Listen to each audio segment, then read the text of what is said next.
আপনি কি জানেন যে ব্যক্তি জুমার দিন তার নখ কাটে, আল্লাহ তাআলা তাকে বিশেষ 3টি পুরস্কার দান করেন।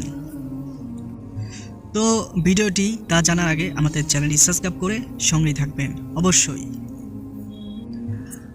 আল্লাহ তাআলা তার শরীর থেকে রোগ দূর করে দেন এবং তাকে শিফা দান করেন, মানে মাফ করেন। নাম্বার 2, তাকে 10 দিন পর্যন্ত সব বালা বিপদ মুসিবত থেকে উদ্ধার করেন। নাম্বার 3, তার উপরে আল্লাহর রহমত বর্ষিত হয়। আর এটা কথা মনে রাখবেন, আপনি যখন এই কথাটা কি শেয়ার করতে চাইবেন বা অন্য কাউকে লিখে জানাতে চাইবেন, তখন শয়তান। তাই সবাই কমেন্টে আস্তাগফিরুল্লাহ লিখুন এবং ভিডিওটি অবশ্যই শেয়ার করে দিন। আমিন।